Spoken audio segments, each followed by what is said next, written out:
உங்களுக்கு தனிப்பட்ட வன்மம் இருக்கு. ஏன்னா நான் ஒருங்கிணைந்த கடலூர் மாவட்டத்தில் எந்த ரசிகனுக்கும் மன்றம் இருக்கக்கூடாது, எந்த ரசிகனுக்கும் பெயர் பலகை இருக்கக்கூடாது. 2001 எம்எல்ஏ ஆன இன்னமும் வந்து பார்க்க பாருங்க, நூற்றுக்கணக்கான பெயர் பலகை கொடிக்கம்பம் கிடக்கு, இன்னமும் கிடக்கு, மக்கி போய் கிடக்கு. பாரபட்சம்ல ரஜினியா இருக்கலாம், கமலா இருக்கலாம், விஜயகாந்தா இருக்கலாம், யாராக இருக்கலாம். இங்கே தந்தை பெரியார், புரட்சியாளர் அம்பேத்கர், ஐயன் திருவள்ளுவர், காரல் மார்க்ஸ், ஐயா ஆணைமுத்து, சிந்தனை சிற்பி சிங்காரவேலர், இப்படி எண்ணற்ற தமிழ் அயோத்திதாச பண்டிதர், கப்பலோட்டிய தமிழ் வ.உ.சி. சிதம்பரம், அதுபோன்று பாரதியார் உள்ளிட்ட இந்த தமிழர் நிலத்திற்காக தன் வாழ்நாளை அர்ப்பணித்த எத்தனையோ வேங்கைகள் இருக்கிறார்கள், மாபெரும் தலைவர்கள் இருக்கிறார்கள்.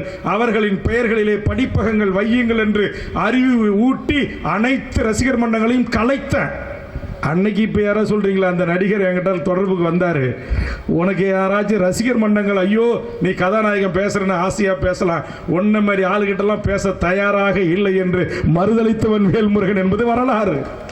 அப்புறம் போனா போதுன்னா அவர் அப்பா வந்து என்னை சந்திச்சு, நாங்கள் ரசிகர் மன்றம் வைக்கல, நற்பணி மன்றம் தான் வைக்கிறோம், கொஞ்சம் வேல்முருகன் கொஞ்சம் பார்த்துங்க எம்எல்ஏன்னு சொல்லி டி பிளாக்கில் 5வது மாடியில் 5Dயில் உங்கள் அப்பா வந்து என்னை பார்த்து பேசின வரலாறு இருக்கு. போய் சந்திரசேகரை கேட்டு தெரிஞ்சுக்கிங்க. அதில் உங்களுக்கு என் மேலே வன்மம். அடுத்த வன்மம் என் வீட்டுக்கா செஞ்சேன். இங்கே இருக்கிற தமிழ் தேசிய போராளிகளுக்கு தெரியும், ஈழத்தில் எம் இனத்தை கொன்று ஒழித்த சிங்கள பௌத்த பேரினவாத அரச அதிபர் ராஜபக்சே, அவனுடைய மகன் நமில் ராஜபக்சே, பசில் ராஜபக்சே பங்குதாரராக இருக்கிற லைக்கா நிறுவனம் கத்தின்னு ஒரு படத்தை தயாரிச்சான். லைக்கா நிறுவனம் ராஜபக்சருடைய மகன் பங்குதாரராக இருக்கிறான்.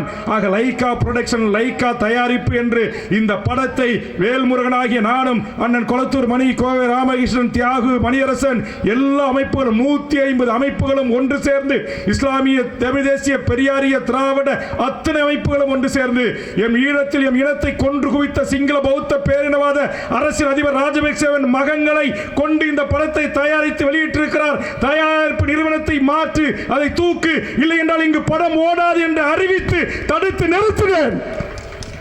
அன்னைக்கும் உங்க ரசிகர் குஞ்சு உங்களை காப்பாற்றுவாங்கன்னு சத்தியம் திரையரங்கில் படத்தை வெளியிட்டீங்க. மானமுள்ள தமிழர் கூட்டம் சத்திய திரையரங்கத்தில் மாங்காய் வீசினான். மாங்கான்னா இங்க இருக்கிற முன்வரிசை தலைவருக்கு தெரியும். வழக்கை சந்திச்சோம், 5 பேர் குண்டாசு போனோம். அப்புறமே நீ படத்தை நிறுத்தின. அப்புறம் லண்டன்லேருந்து சுபாஸ்கரன் பறந்து வந்தான். பறந்து வந்து என்கிட்ட அவருடைய தயாரிப்பாளர் ஒரு லெட்டர் இப்போ என் வாட்ஸ்அப்பில் இருக்கு. இங்கே இருக்கிறவங்க எல்லாரும் கண்ணதாசன் கூட போன வாரம் ஃபேஸ்புக்கில் ஷேர் பண்ணார். எங்கள் தலைமையில செயலாளர் தம்பி குமரவேல் ஐடிவிங்களா இருக்கா பார்த்தீங்களா? பார்த்தீங்க.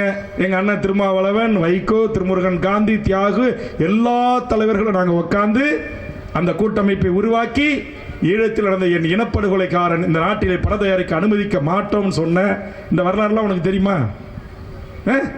அதில் உனக்கு உன் மீது உன் படத்தை தடுத்துட்டேன்னு வன்மம். அப்புறம் என்ன ஆச்சு? ரசிகர்லாம் சொன்னாங்க வேல்முருகன் தடுத்துருவாரா, பார்த்துருவாரா, பிடிங்கிருக்கான 2 மாங்காய் தான் வீசினா. நம்மால் கூட்டமைப்பில் இருக்கிறோம். இந்தாண்ட டிசி ஆஃபீஸ், அந்தாண்ட கமிஷன் ஆஃபீஸ், இந்தாண்ட கோபாலபுரம் கலைஞர் வீடு, அந்தாண்ட அம்மையார் ஜெயலலிதா வீடு. உயர் ரக பாதுகாப்பு, உயர் ரக பாதுகாப்பு. சத்தியம் திரையரங்கு டேய், உங்க உயர் ரக பாதுகாப்பு அத்தனை அடுக்குகளையும் உடைத்து சென்று ஜனநாயக ரீதியாக எங்கள் எதிர்ப்பை பதிவு செய்து பத்திரிகையாளர் மாநாட்டிலே சொன்னோம்.